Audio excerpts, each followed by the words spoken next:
El mundo está cambiando muy rápido. Lo que hoy era una novedad, mañana se habrá quedado en algo antiguo. Ese frenético ritmo que muchas veces nos hace preguntarnos ¿y qué será lo siguiente? Velocidad que genera incertidumbre, a veces miedo, pero también intriga, ilusión y sobre todo emoción por conocer. La ciencia, la tecnología, la innovación, los cambios sociales nos empujan para seguir avanzando. Soy José Ángel Cuadrado y si tú me preguntas ¿qué será lo siguiente? ¿Qué va a ser lo siguiente? Yo te respondo, esto es lo que viene. Hoy mismo vamos a lanzar a audiencia pública el plan de ciencia.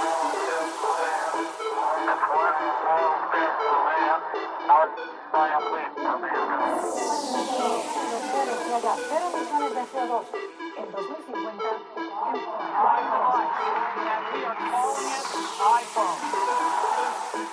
el comité ha llegado a una conclusión científica clara. Es una vacuna segura y efectiva. la tercera misión de SpaceX se ha acoplado con éxito. En COPE, José Ángel Cuadrado. lo que viene. Hoy quiero empezar el programa con unos datos que han llegado hasta mi mesa esta semana. Nuestro país desbordó el año pasado su récord de víctimas mortales en incendios en viviendas. En los últimos 10 años, atento, se han producido cerca de 130.000 fuegos o explosiones. Y solo el año pasado murieron más de 200 personas. Son cifras evidentemente tristes, frías, si cabe, porque detrás de cada número hay vidas truncadas. ¿Pero alguna vez has pensado la cantidad de vidas que se han salvado por la intervención de un bombero? Una labor, sin duda, que es complicada, es arriesgada, intervenciones en muchos casos imposibles, pero que, como te digo, salvan vidas, porque cuando se produce un incendio en el interior de un edificio, por ejemplo, muchas veces los bomberos no conocen los peligros que se pueden encontrar ahí. Estamos en Lo que viene, yo soy Álvaro Sáez y hoy hablamos del futuro. Hoy te voy a contar la historia de un equipo de investigadores españoles que se hicieron la siguiente pregunta. Quis custodiet ipso custodes. ¿Quién cuidará de los que nos cuidan? Y han creado un pequeño robot para que todos esos problemas a los que se enfrentan los bomberos en su día a día se minimicen al máximo.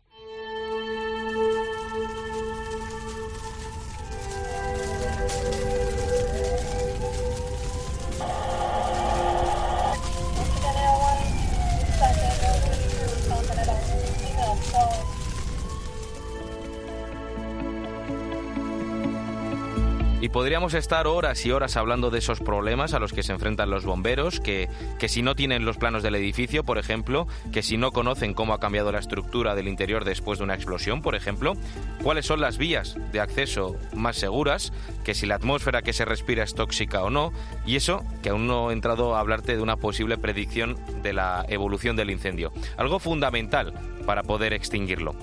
Pues que sepas que todo eso y más es posible gracias a un pequeño robot con ruedas, como una especie de cochecito, diseñado, entre otros, por Cristina Rodríguez Sánchez y Noelia Fernández.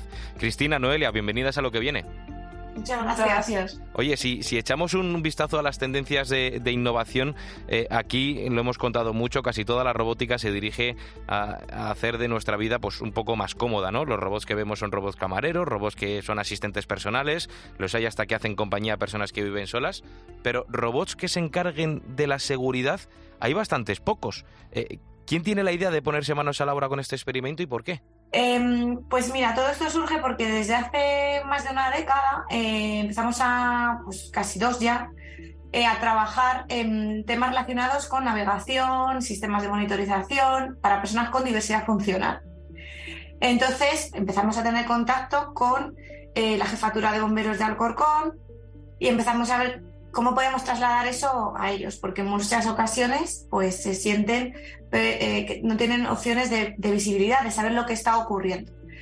Y eso causa mucho estrés, eso causa que se puedan hacer las cosas mejor o peor, y eso puede causar víctimas. ¿Qué es lo que pretendemos hacer desde la línea de trabajo de tecnología electrónica en la que estamos?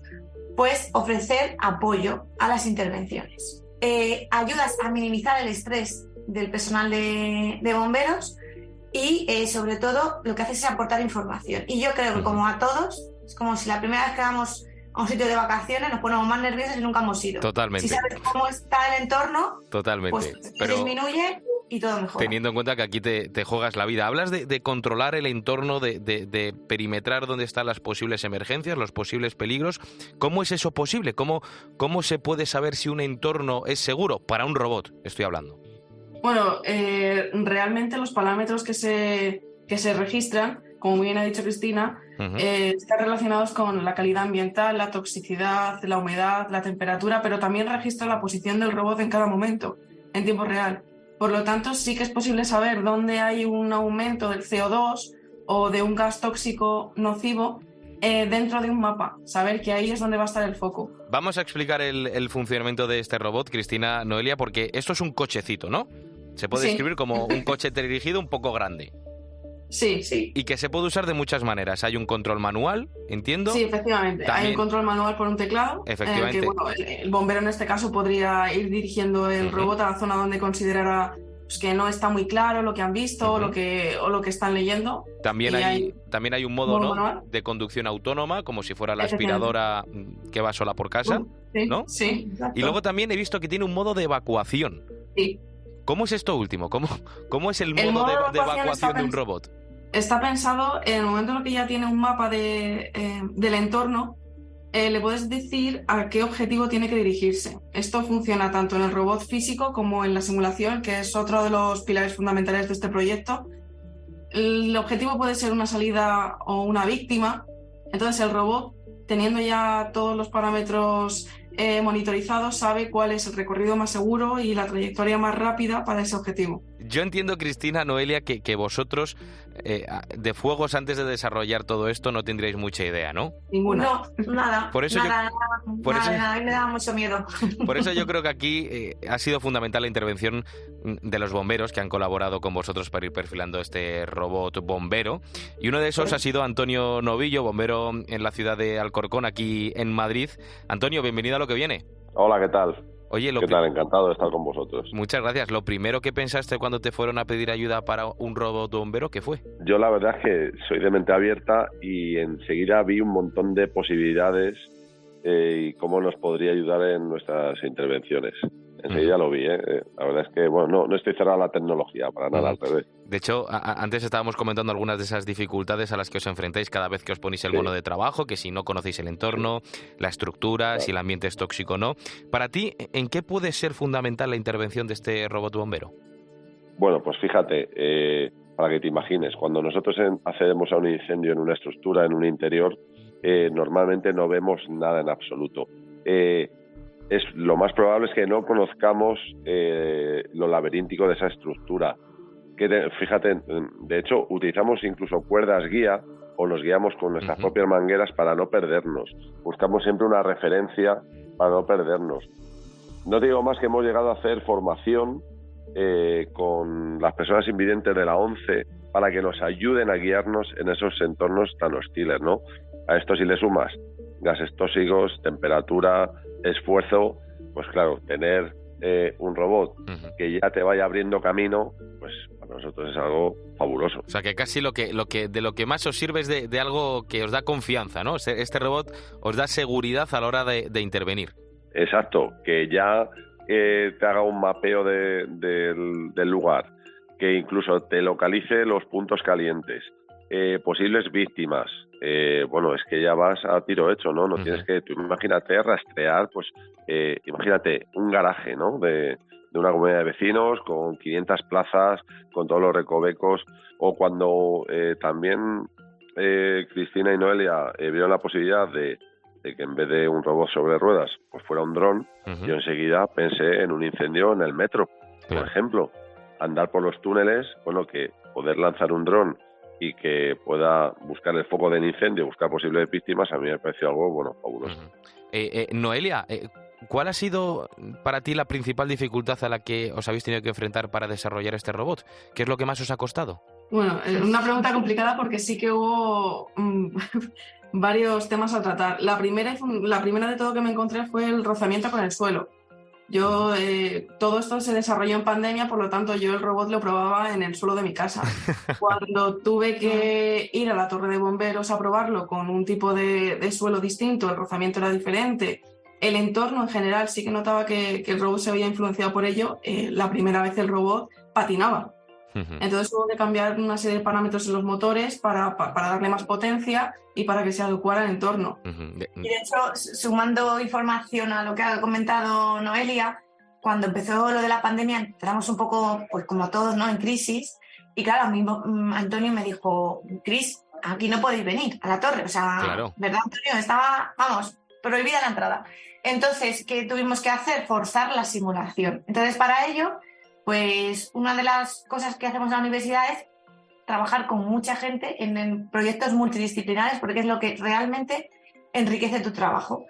Y entonces contactamos con expertos de la Autónoma y también de la Rey Juan Carlos, Juan Jesús Raldán y Francisco Martín Rico. Oye, ¿qué hacemos? Pues vamos a simular. Entonces empezamos a simular y hacer el entorno simulado. Y está muy bien porque empezamos a hacer pruebas del entorno simulado y del otro. Y esto también lo digo para que siempre hay alguno que ha dicho, algunos alumnos: es que a mí me hubiera gustado ser ingeniero forestal, a mí me hubiera gustado ser bombero tal. Pues escucha, pues puedes ser ingeniero y poder ofrecer. Entonces yo les he dicho: mira, yo trabajo con ellos y trabajamos en nuestro grupo y ofrecemos soluciones. Y es súper interesante trabajar en proyectos donde estás con la gente de verdad. Y eso, desde luego, es lo bonito de la innovación, cuando se pone siempre al servicio de los demás y hacer de este un mundo mejor. Oye, Cristina, hazme de pitonisa. ¿En cuánto tiempo? Esto no deja de ser un prototipo. ¿En cuánto tiempo vamos a poder ya verlos dentro del camión de bomberos con Antonio? Pues mira, yo estaría encantada de que desde centros de emergencias nos proyecten mucho esto y nos den mucho apoyo para que haya financiación, que al final es lo que se necesita. Financiación a través de entidades públicas, privadas, para poder aportarles a ellos esta transferencia que sobre todo les ayuda a ellos a reducir el estrés y mejorar sus intervenciones. Entonces, estamos en un proyecto que termina dentro de 2 años y esperemos que en estos 2 años, con las nuevas aeronaves y los robots que vamos a hacer como réplicas mejoradas, pues podamos tener paquetes para que desde esa empresa o desde otras interesadas se puedan transferir. Y cuando lo terminéis me llamas aquí a Lo que viene y lo contamos. Oye, Antonio, para terminar, Sí, Antonio Novillo, que es, recuerdo, bombero de Alcorcón, ¿podrían llegar todos estos robots a sustituir la labor de los bomberos? ¿Eso es lo que viene? Bueno, no sé si llegara hasta ese punto, ¿no? Sí es cierto que, pues fíjate, si ponemos un ejemplo parecido, los artificieros ya utilizan ese robot para desactivar un explosivo, para no exponer a los equipos. Pues oye, en alguna situación pues es posible que sí nos sustituyesen, sobre todo para no poner nuestras vidas en riesgo. Apoyo, al final es un apoyo, o sea, sí. Yo creo que una cosa que nos hemos comunicado siempre súper bien es porque no es decir sustituyes a nadie, porque no, claro, es imposible, sino es un apoyo para que ellos hagan las cosas mejor y más rápido. Antonio Novillo, bombero de Alcorcón, que ha ayudado a entrenar, entre comillas, a este robot bombero made in España. Gracias por venir aquí a Lo que viene a contarnos el futuro. Gracias a vosotros. Y Cristina Rodríguez Sánchez y Noelia Fernández, investigadoras de la Universidad Rey Juan Carlos, que han liderado esta investigación para cuidar a los que cuidan de nosotros. Gracias. Muchísimas gracias a ti. Muchas gracias a todos los compañeros que han formado parte de este equipo. Seguimos en Lo que viene. En COPE, Lo que viene. José Ángel Cuadrado.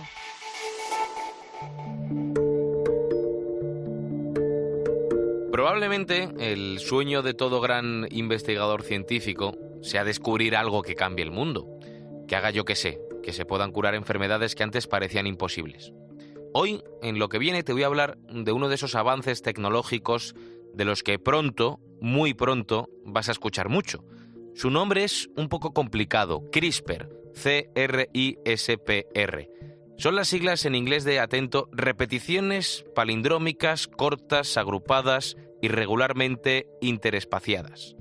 Parece complicado y en verdad lo es, pero esto es Lo que viene y ya sabes que aquí te explicamos las cosas de la manera más sencilla posible. Básicamente, el CRISPR son secuencias repetitivas presentes en el ADN de las bacterias. Y te estarás preguntando, ¿para qué se usa esto? Pues ya hoy esto está siendo muy útil en investigación básica para generar modelos de enfermedades que antes apenas se podían estudiar. También para investigar sobre nuevos fármacos. Hablamos también, por ejemplo, de nuevas plantas transgénicas para modificar alimentos y hacerlos más sanos o que duren más tiempo. ¿Qué es CRISPR y cómo funciona? ¿En qué consiste la edición de genes? ¿Están los tratamientos para enfermedades genéticas basados en CRISPR a la vuelta de la esquina? ¿Cómo pueden usarse esta tecnología para mejorar, por ejemplo, la agricultura mediante la edición genética de plantas y animales?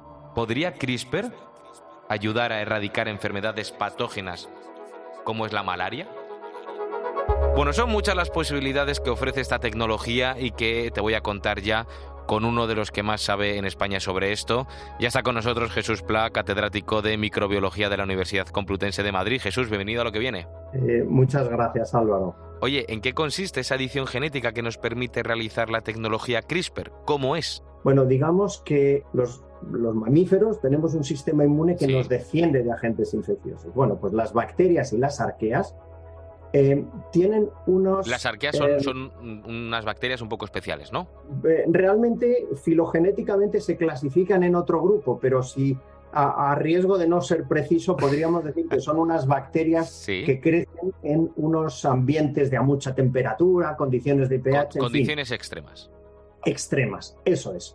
Bueno, pues lo que se ha descubierto es que estas bacterias tienen la capacidad de defenderse de los agentes, entre comillas, infecciosos. Bueno, ¿y de dónde viene y cuál es la importancia? Bueno, resulta que cuando esta bacteria sufre otra nueva infección, ella coge el código de barras que tenía almacenado, porque sabe que es algo malo, y utiliza una enzima, o un grupo de enzimas, vamos a llamarlos Cas, que degrada el DNA invasor.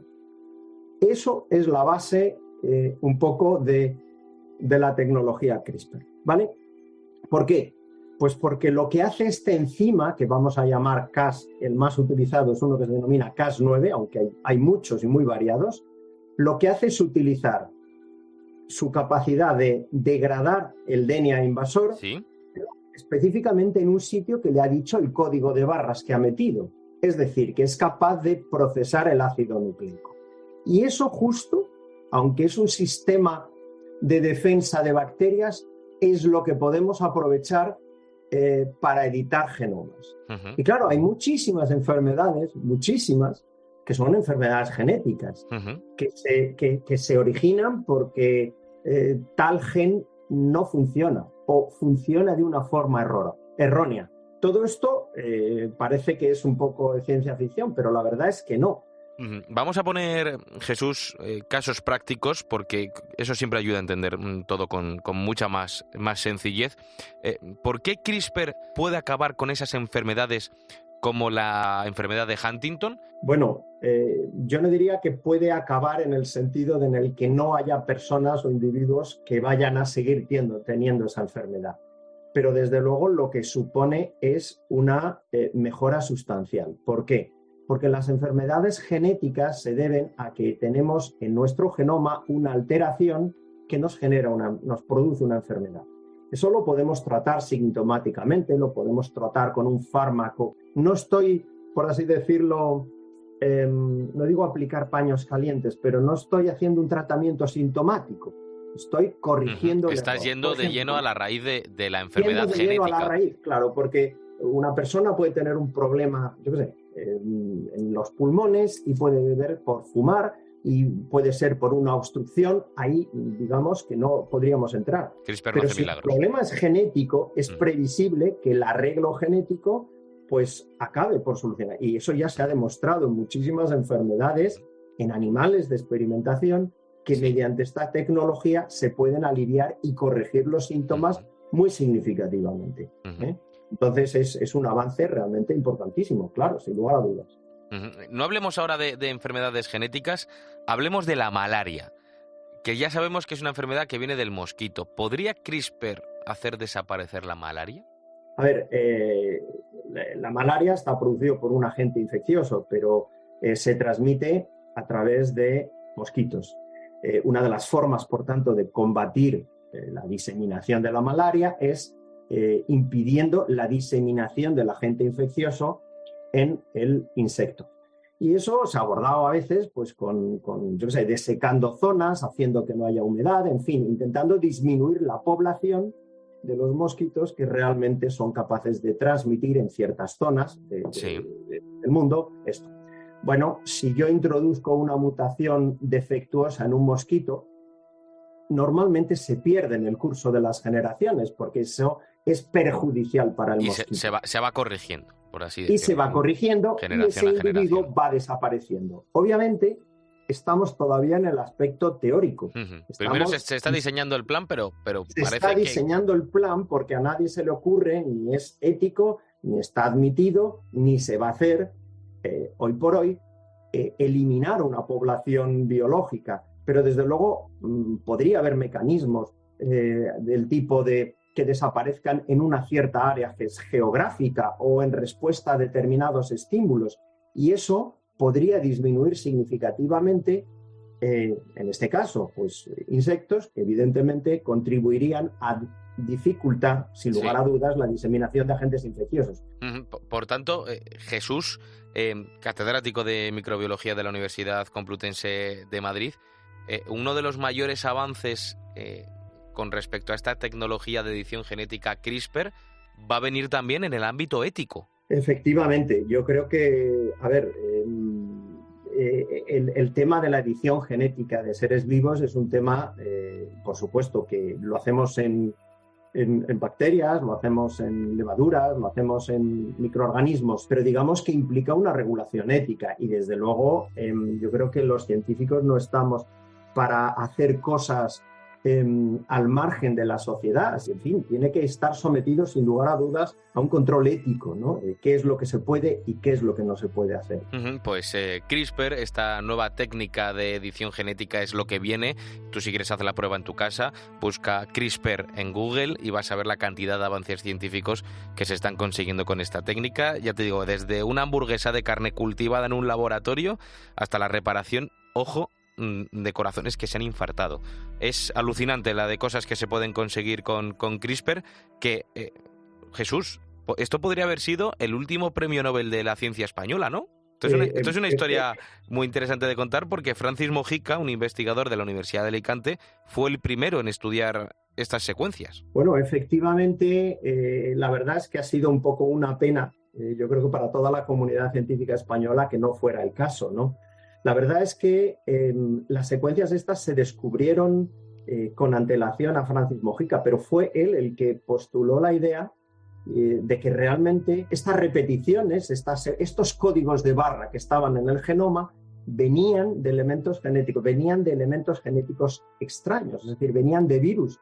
Y de ahí a suponer que eran un sistema de defensa de las bacterias frente a estos, había un paso, como efectivamente se demostró. La verdad es que ha sido una pena. Yo creo que a todos los científicos españoles nos hubiera encantado que hubiera sido el caso, porque realmente en España se hace mucha ciencia, yo creo que muy buena y a veces no del todo reconocida, y nos hubiera encantado, pero en fin, digamos que lo obtuvieron Emmanuel Charpentier y Jennifer Doudman precisamente por el uso de estas nucleasas que se habían descubierto para edición genética y por descubrir el mecanismo de acción, que obviamente no se sabía. Pues Jesús Pla, catedrático de microbiología de la Universidad Complutense de Madrid, gracias por hablarnos aquí en Lo que viene del futuro. Muchas gracias a ti y encantado. En COPE, Lo que viene. José Ángel Cuadrado. Hace muy poquito, leyendo algo de prensa regional, me encontré con un periódico con esta carta al director. Atento. Mi nombre es Susana, soy abogada de profesión y estoy de baja desde el año 2013, que nació mi hija y me rompí las vértebras dorsales en una maniobra inadecuada a los 10 días después de dar a luz. Estaba intentando colocar su capazo en el interior del coche para llevarla a su pediatra. Sufro dolor neuropático, es un dolor continuo, quemante y punzante. Empieza con un hormigueo y acaba con el músculo completamente dormido. A veces me dan calambres. El dolor empieza en la parte derecha de la cadera y recorre todo mi costado. Hombro, brazo, codo y llega a la punta de los dedos. La verdad que cuando lo leo se me siguen poniendo los pelos de punta y ya van unas cuantas escuchando este relato de Susana. A esta gente los calmantes ya no les sirven. Es prácticamente una condena para toda la vida. Pero ¿y si la ciencia y si la tecnología pudieran avanzar para ayudar a calmar este dolor?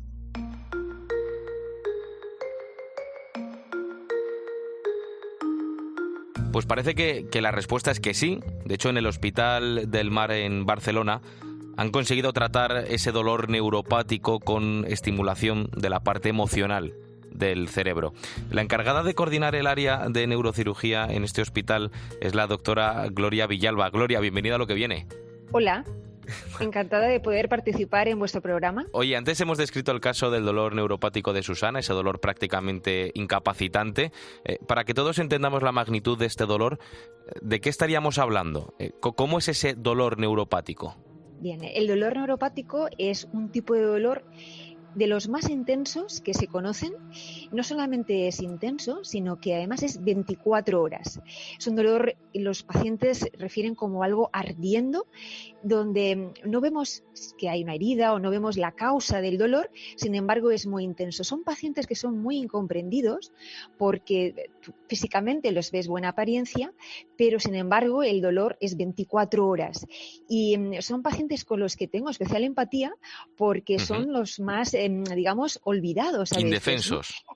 Indefensos porque las medicaciones que hay para el dolor neuropático son muy limitadas, y algunas de ellas con unos efectos secundarios tremendos. Al paciente al final se le piensa que está loco, ¿no? O que exagera, y es un paciente que padece muchísimo. Y tengo una especial empatía con este perfil de paciente donde ahí las terapias son limitadas. Ahora entramos en materia, explicamos esa nueva cirugía, pero hablabas de esas terapias limitadas. ¿Antes o en la mayoría de los casos cómo se trata el dolor neuropático? Bueno, el dolor neuropático se trata como la mayoría de los dolores, ¿no? Con fármacos. El problema que hay en este tipo de dolor es que los fármacos tienen un límite, como he explicado. Entonces, a partir de aquí, ¿qué hay? Bueno, pues puede haber realmente los remedios que se pueden hacer tipo infiltraciones o radiofrecuencias no dan buen resultado. Entonces, realmente hay pocas opciones, y de la opción que hay hasta ahora se conoce como estimulación, una estimulación cortical o estimulación medular, es decir, una estimulación del sistema nervioso, pero atacando a la parte, digamos, sensitiva del dolor. Ustedes saben que el dolor tiene dos componentes, el componente sensitivo, que es el de me duele aquí y me duele bastante. Que es y sé dónde me duele. Exactamente. Está localizado. Exactamente. Entonces, ese tipo de ataque al dolor es el que hasta ahora se estaba ofreciendo, y hay varias maneras. Normalmente hay dos partes del cuerpo donde atacamos. Una es la médula o el córtex cerebral. Eso es una técnica de neuromodulación donde colocamos un estimulador. Eso hasta ahora se hace en algunos centros y ya era bastante novedoso. Pero ¿qué ocurre? Que a veces esta técnica pues no es útil, o bien no puede servir para todo tipo de dolor, ¿no? Depende de la parte del cuerpo donde te duela. Y nos quedábamos con que en estos pacientes quedaban totalmente desahuciados, porque ya no había, después de esto realmente ya no había nada más. No queda nada. Claro. Exactamente. Entonces, lo que hemos aportado de nuevo es que hemos pensado, bueno, ¿y por qué no ir a la parte emocional del dolor? Es decir, a la parte en la que yo interpreto que me duele mucho y que no puedo estar así. Y eso es lo que hemos hecho. Ir a una parte del cerebro que se llama el cíngulo anterior dorsal. Que eso está para que la gente lo intente localizar mirándose a un espejo. ¿Qué parte del cerebro es? Sí, es una parte que es muy profunda en el cerebro, como yendo a 6 centímetros en profundidad desde el pelo, para que no se vea muy profundo. Y el cíngulo tiene muchas partes. Entre ellas hay una parte que es la que nos ayuda a dar una interpretación del dolor o de las emociones incluso, ¿no? De por qué una misma situación para una persona es una catástrofe y la misma situación para otra persona, pues bueno, es algo triste, pero puede seguir viviendo, ¿no? Pues hay una parte que se dedica a esto. Entonces, lo que hemos hecho es colocar un electrodo, de hecho 2 electrodos, uno en la parte izquierda y otro en la parte derecha, en esta zona del fímulo, de tal manera que el paciente, aunque tiene dolor, lo interpreta como menos dolor que antes o como que no le tiene por qué afectar, como más indiferencia al dolor. Es algo realmente asombroso. Sí, dormimos prácticamente esa parte del cerebro que es sensitiva al dolor. ¿Esto significa que el dolor está en nuestra cabeza? Es decir, cuando tenemos dolor neuropático, ¿ese dolor únicamente está en nuestra cabeza? Claro, el dolor... ¿Es una interpretación, por ejemplo, nuestra? Sí, no. Tiene una parte que es sensitiva y esa parte es real. De hecho, hay estudios con resonancia funcional que demuestran cuando nos duele, cuando un paciente con dolor neuropático se queja de dolor, se activan zonas muy concretas de la parte que le duele. Es decir, eso es real. Pero hay otro componente que no se sabe bien en cada persona, el porcentaje, ¿no? El peso que tiene en su dolor, que es el componente emocional, el que le da una interpretación de ese dolor que tiene. Y eso significa que porque un paciente y otro con una intensidad de dolor de entre el 1 y el 10 de un 10, uno puede hacer una vida normal y el otro no, si ambos tienen un 10. Un 10 de dolor. Eso es porque uno lo interpreta de una manera catastrófica y el otro, pues bueno, lo relativiza. Lo que hace esta técnica es actuar en esa zona del cerebro que hace que relativice el problema de dolor que tiene este paciente. Sí. Puede que muchos oyentes ahora mismo nos estén escuchando desde sus casas y tengan algún dolor crónico. Un dolor grande, un dolor pequeño, en un dedo, en un brazo, en todo el cuerpo, pero un dolor que saben que siempre va a estar ahí y que nunca se va a ir. Esto yo creo que también afecta a la salud mental del paciente, ¿no? Por supuesto. De hecho, todos los pacientes con dolor crónico, ya sea neuropático o de otras características, son o se tendrían que valorar la mayoría de las ocasiones con un psicólogo, porque la ansiedad que produce no solamente tener el dolor, sino que no te entiendan cómo puede afectarte este dolor a tu vida diaria. Entonces, en los pacientes donde valoramos, porque esta técnica no va para todos los pacientes, no va bien para todos los pacientes que tengan dolor crónico, sino solamente para pacientes con dolor neuropático que sea sumamente invalidante y con una afectación de la calidad de vida, ¿no? Porque si el paciente se adapta, ¿no? Es decir, no hay una ansiedad, no hay un estado de ánimo bajo, posiblemente no les ayude porque la parte afectiva del dolor seguramente no estará tan afectada como la sensitiva, es decir, no sirve para todos los pacientes, pero es fundamental el concepto que has mencionado, ¿no? La parte afectiva en un paciente con dolor es fundamental tratarla. Pues el desarrollo de este tipo de técnicas, Gloria, yo creo que abre un abanico impresionante de posibilidades para tratar el dolor. ¿Tú crees que un mundo sin dolor es lo que viene? Pues no me gustaría decir que es así. Posiblemente ayudemos a muchos pacientes a mejorar. Decir que no hay dolor es difícil, pero a mejorar su situación. Y la neuromodulación, que es una técnica quirúrgica y de tratamiento, va a abrir la posibilidad. Pero hay que ser realistas y no podemos decir que vamos a curar a todos los pacientes de dolor. Vamos a ayudarles y estamos mejor que estábamos hace 10 años. Y posiblemente en los próximos años estaremos mejor que ahora. Pero todo tiene unas limitaciones y ahí está la ciencia, ¿no? Investigando. Sin la ciencia no podríamos avanzar con nuestros pacientes. Absolutamente, y eso es lo que viene, seguir investigando para hacer de este un mundo mejor. Gloria Villalba, coordinadora de neurocirugía del Hospital del Mar en Barcelona, gracias por estar aquí con nosotros en Lo que viene. Gracias a vosotros por el interés. En COPE, Lo que viene. José Ángel Cuadrado. A día de hoy, James Cameron sigue triunfando en los cines con esa última película de Avatar 2. Yo reconozco que aún no la he visto, pero bueno, ya te digo yo que seguro que voy a acabar yendo, aunque sea por opresión social. Las que sí que he visto de Cameron son las clásicas de Terminator. Seguro que tú también. Y una de mis favoritas es la segunda, la del juicio final. En ella, Schwarzenegger defiende a Sarah y John Connor de una nueva generación de un liquidador venido del futuro, se llama T-1000, y lo primero que me llama la atención de ese robot, de ese cyborg, es que es como dúctil, ¿no? Que se va deformando cuando le dan una paliza, cuando le dan un golpe, cuando le pegan un balazo, pero oye, que enseguida se recompone. A mí esto yo te reconozco que me da mucha grima, es de las pocas escenas que aún recuerdo con un poco de dentera. Todo eso era ciencia ficción hace más de 30 años, cuando se estrenó la película, y ahora también, aunque mucho menos que antes. Ahora un grupo de investigadores chinos y estadounidenses han creado algo parecido a ese T-1000. No es tan espectacular, pero oye, los resultados prometen.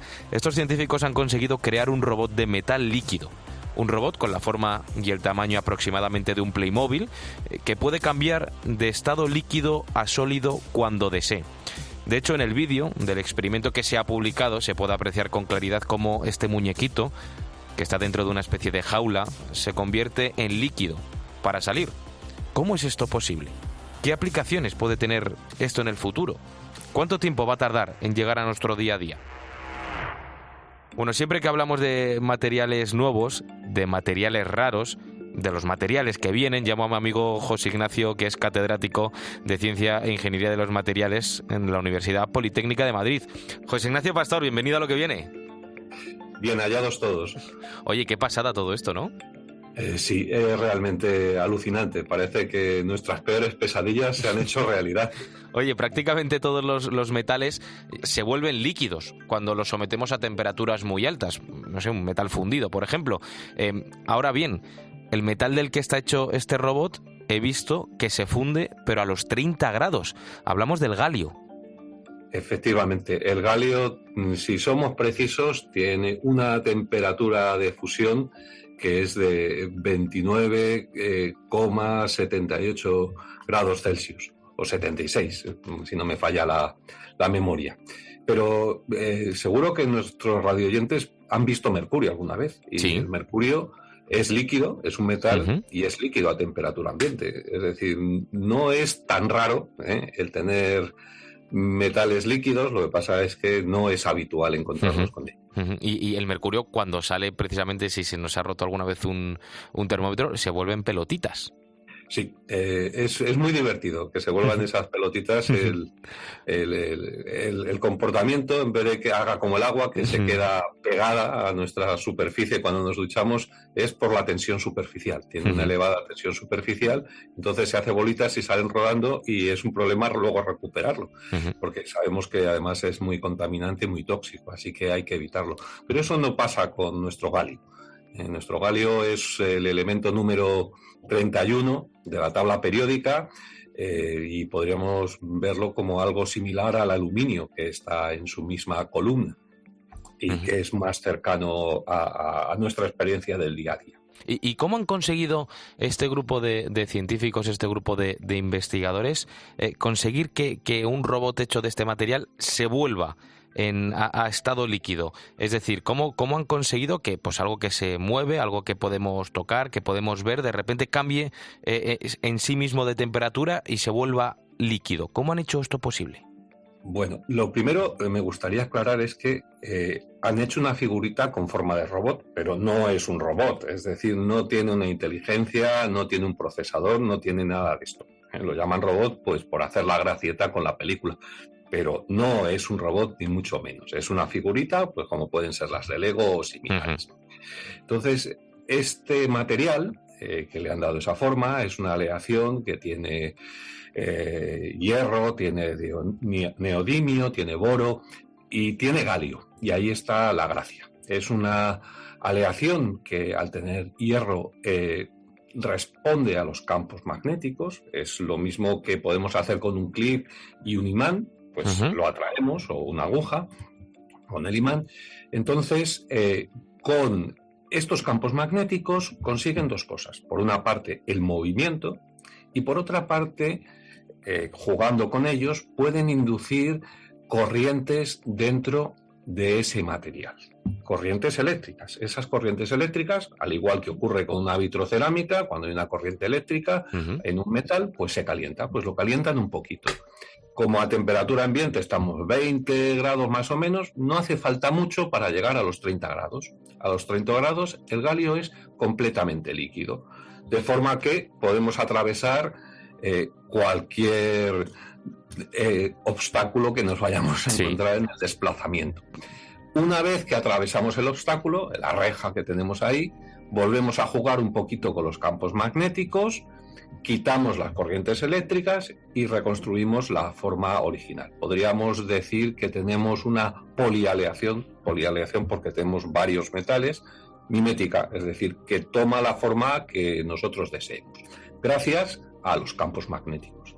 Estos campos magnéticos permiten que este material se desplace a velocidades, bueno, no muy altas, pero considerables, del orden de 3-4 kilómetros por hora. Bueno, algo es algo, que pueda rotar sobre sí mismo a 1500 revoluciones por minuto, o pueda saltar como 20 veces su tamaño. Es decir, nos podría sorprender mucho.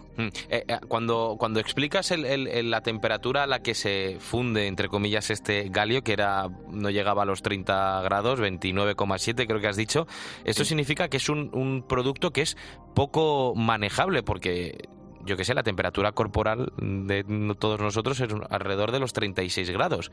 Es decir, no podría yo tener un aparatito hecho de galio en mis manos porque se fundiría. Efectivamente, yo a mis alumnos en las clases pues les tengo un poco de galio, se lo subo, les digo, guardad, poneos en la mano esto. Lo llevan un rato y de repente ven que algo que estaba sólido, sorprendentemente se les ha vuelto líquido y obviamente el cuerpo humano está a 36 y poco.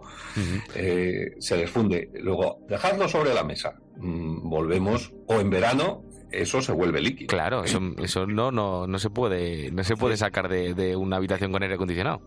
Efectivamente, esta polialeación que han creado tiene sus ventajas, y es decir, que podemos transitar a una temperatura relativamente baja y de forma controlada con los campos magnéticos, entre estado sólido y líquido, pero obviamente no podemos trabajar a temperaturas muy elevadas. Oye, vamos a descubrir si esto es lo que viene. ¿Esto para qué puede servir? Por lo que se ha sabido de momento, esto puede tener una aplicación en el mundo de la medicina, ¿no? Yo he visto lo que cuentan y hay que tener cuidado. Nos ponen una aplicación muy bonita en el vídeo de un estómago artificial. Y nos van poniendo el galio que se va desplazando, pero hay que tener en cuenta que el galio dentro del cuerpo va a estar líquido. Se funde. No vamos a tener esa transición. Claro. Entonces, la ventaja dentro del cuerpo es que, controlando muy bien los campos magnéticos, si hubiese algo, por ejemplo, en nuestro estómago, que se nos ha quedado ahí adherido, podríamos rodearlo con el líquido, con el galio líquido. Pero yo veo difícil que esto en un estómago real, no en un estómago artificial como es la aplicación, se pudiera hacer. Habría que buscar otras estrategias, porque claro, si un líquido rodea un sólido y el sólido está bien adherido a la pared del estaño del estómago, ¿cómo quitamos esto? Sí. En fin. Hay mucho riesgo ahí. Sí, hay riesgo. Bueno, si se nos pierde el galio, la aleación dentro del cuerpo, no pasa nada, la vamos a expulsar. No, pero en fin, no se trata de dar soluciones. Entonces, a mí me parece muy, muy optimista esta solución que presentaban. Yo veo más aplicaciones dentro del campo de la microelectrónica. Ahora tenemos circuitos muy complejos, poco accesibles, donde se podría llevar el galio en estado líquido o sólido, avanzando con el campo magnético, hacerlo fundirse entre los dos puntos que se ha perdido la conductividad, la línea eléctrica, y luego volver a solidificar. Bueno, pues habríamos hecho una reparación sin necesidad de extraer las tarjetas electrónicas y todo esto. O sea, veremos el galio en el mundo de la reparación de los aparatos electrónicos, por así decirlo. Sí. En aparatos electrónicos de alto valor y donde no podemos acceder fácilmente o no podemos parar todo el equipo y es una parte del que eso parece claro y bueno, será factible.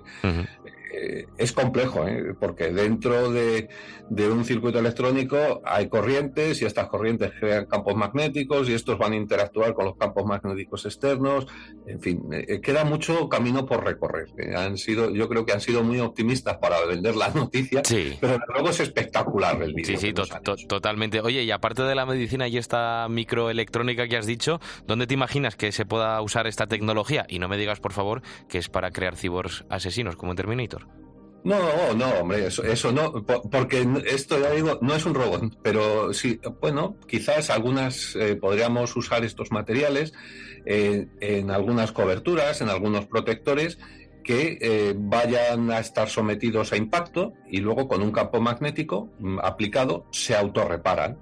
Entonces hacemos transitar estado líquido, volvemos a la forma que debería tener, y entonces una bolladura de un coche, si lo pudiésemos usar esto y fuese económico, no necesitaría del chapista de siempre, sino necesitaría de nuestra pericia con el galio, que aplicase el campo magnético y se repararía inmediatamente y no notaríamos absolutamente nada. Bueno, es algo, si queréis, cercano que podríamos utilizar.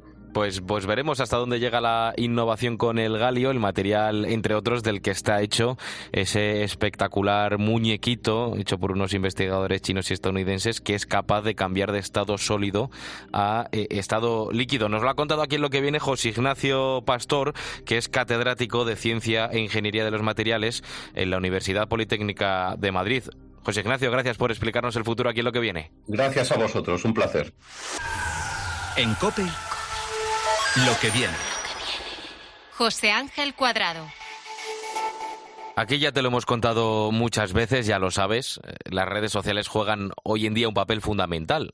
Eso sí, siempre que se usen de la manera en la que se tienen que usar, de una manera adecuada. Porque ha habido muchos jóvenes que, gracias a ellas, han visto una manera más de comunicarse, de conectar con personas en cualquier parte del mundo. Y eso ha generado también nuevos empleos, los llamados influencers. Ellos publican contenido en las redes sociales y el resto de usuarios puede ver lo que suben día a día. Luipi, L-U-I-P-P-I, es uno de ellos.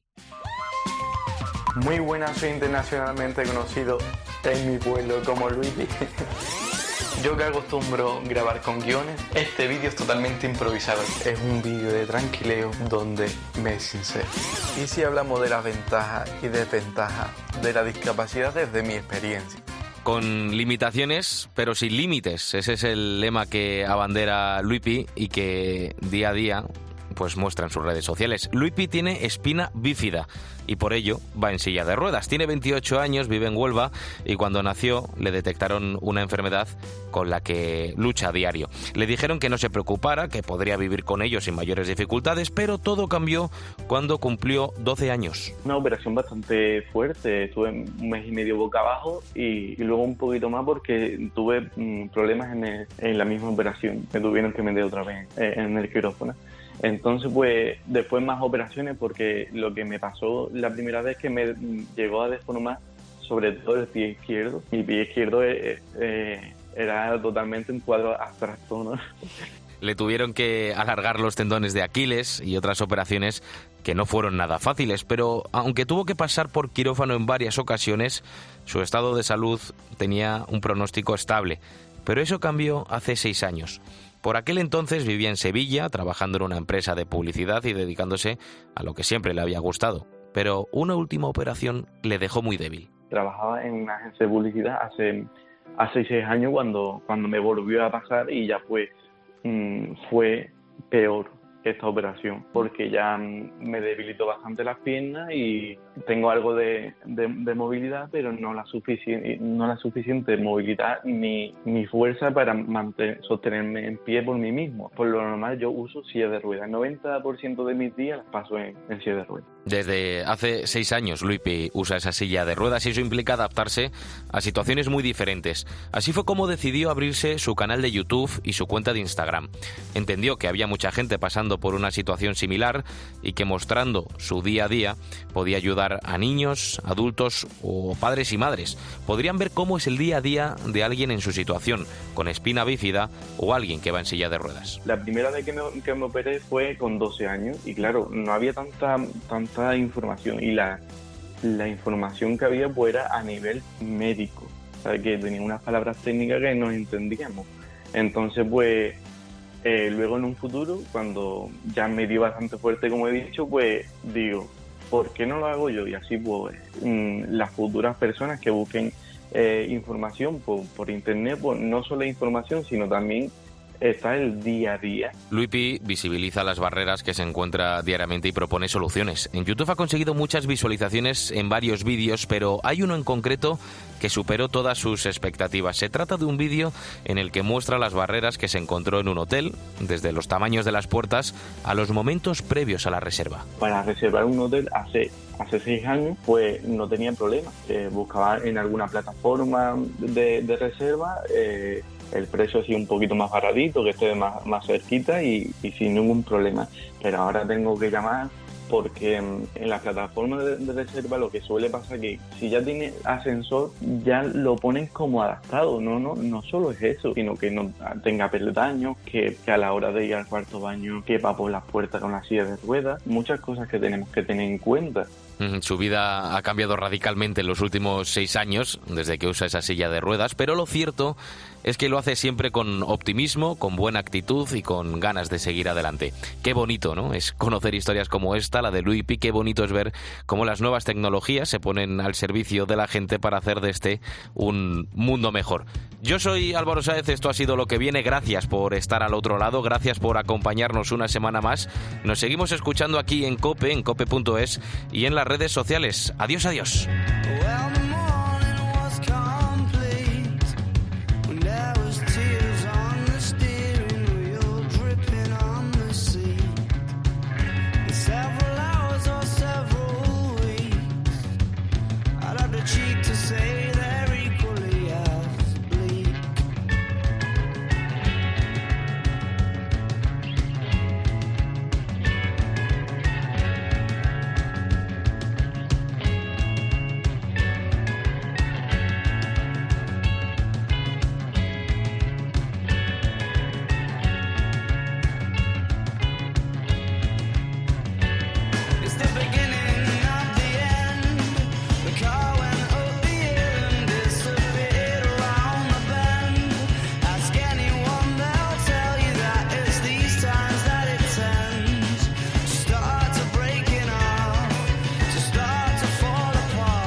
Could see that we'd cried, and I watched and I waited till she was inside, forcing a smile and waving goodbye.